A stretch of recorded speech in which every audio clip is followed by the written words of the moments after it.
for? Sandra Ryan, Scandal, Love and Hip Hop, all these things. Who are they looking for? Who are they written for? What audience? For the Black audience.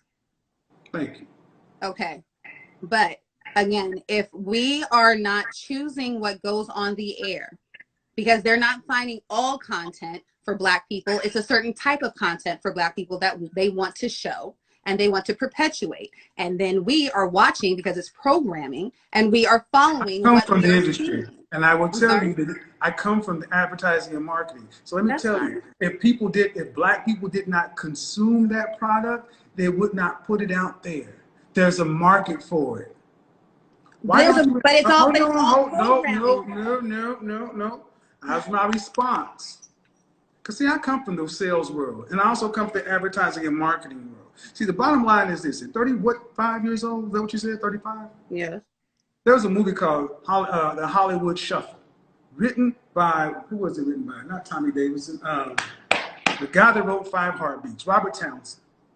And the whole premise of the movie was a bunch of Black stereotypes. He was mocking Blaxploitation films of the 70s.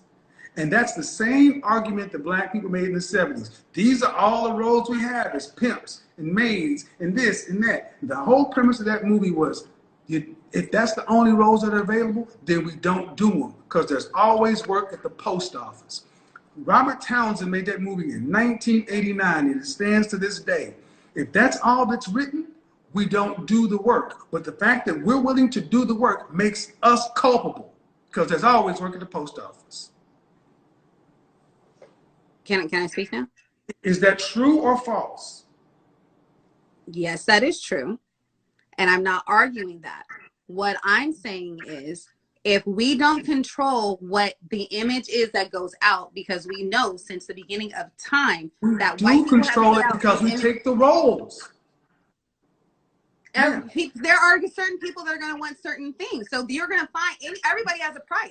So certain people are going to not really to perpetuate. Not really. Then why don't you see typical Black? Why don't you typically see white A-list celebrity men having to be put in dresses? Because it's a different standard, because they run it. No, it's because they won't do it. So you're saying that white supremacy I'm saying, let me explain something to you very simply. As an image consultant, that's what I do for a living. I'm a professional image consultant. Let me say this very clearly to you and to every other woman. How you leave your house is media. If you go from your door to wherever you're going, that is the world of TV. And if you weren't walking out with long fingernails and purple hair and all this other kind of stuff, they could not make it work. And even if they did try to make it work, if they tried to go get Latinas or somebody else and dress them up like Black women and make them look like stereotypical Black women, back in the 60s, when we didn't dress that way, they couldn't do that shit to us because we came out of our house looking better. That's why the civil rights movement worked, because they could not paint us as criminals and drug dealers. And when we were on the Edmund Pettus Bridge on Black Sunday, you saw church-going people getting abused. That's why middle white America stood up and said, those people look like me. But if they'd been walking around, dressed around like we look today, nobody would have batted an eye. How do you think we got here today, though? Because we do it. It's self-accountability. It is self-accountability. How many of your sisters show up to this broadcast right here with bonnets on their head? Okay, sir, but I didn't. I didn't say you.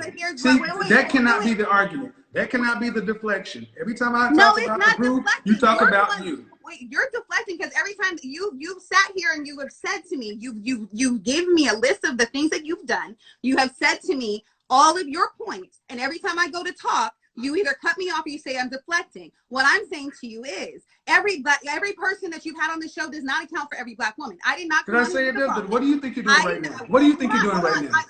What do you think you're doing right now? Please allow me. What do you think you're doing right now? Okay, I'm trying to speak. What do you think you're doing right? What do you think this is doing for the image of Black women? I'm showing you something different. What you're saying? No, you're really Black not. women. Sir, you won't even let me finish my point, though.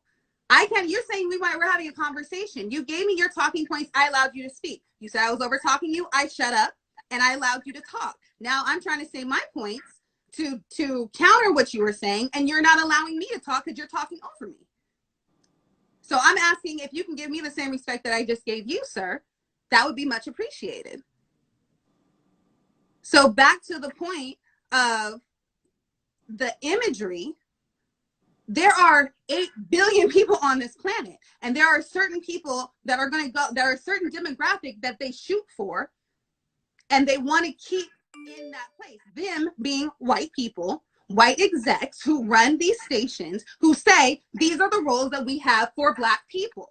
In order to get to a certain standard as a Black man, you have to do A, B, C, and D. Otherwise, because there's a ton of actors who are amazing actors who didn't get anywhere because they wouldn't fall in line. Same with Black women, the image of Black women. I am not included. I am nothing like that girl. I am an educated Black woman. I was married in my 20s. I have 3 children. 30 seconds. Okay. Well, either way, I'm showing you that there is something different, is all. Mm-hmm. That's it. And what you just went on for 2.5 minutes was the very image that Black women have been perpetuated for the longest. And I just let it go. The angry Black woman, or the and fact now that you just cut me off. Point. You just cut me off now. See, all right. So I can sit there and hold it. You're not gonna. No. You're not. Well, first off, you're not in control of anything. You're not in control of anything. You're not in control of anything. You're not in control of anything. I let you. I just went for 2.5 minutes. But see, what I'm just showing is all this masculine, aggressive energy. There's a way to get your point across and still be a lady, feminine. It's masculine energy because I'm well, and I will let the audience decide, ladies and gentlemen. When you saw her going off for 2.5 minutes and this and this and this, is that the image you think that's helping Black women? Were you paying attention to anything I was saying? Ladies, I went on for 2. You see, what you're going to do is let me speak, or I'm going to bid you a good evening. No, well, we can say good night. Good night. Well, you can say good night. I'm still going to say what I got to say about you. You just might want to be. No, have a beautiful night. About this. Have you a might, beautiful I trade you an opportunity to say what you want to say, but you're no different than the rest. And that's the point. The educated of them still think that they're better. No, ma'am, you are the problem too. Because all that bullshit that you ran down, the white exec and this and that, Tyler Perry.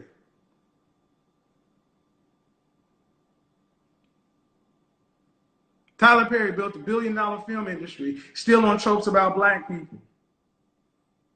Spike Lee didn't have to play the tropes, he played against the tropes. See, accountability is like kryptonite. And I'm not like these women. Oh, yes, you are. There is no other group of women that identifies with what you just saw other than African-American women. Click, click, click, click, click, click, click, click, click. And I just let her go. Because see, what she thought she was doing when she was checking me, I'm just sitting there reeling her in. I'm like, I'll let you go.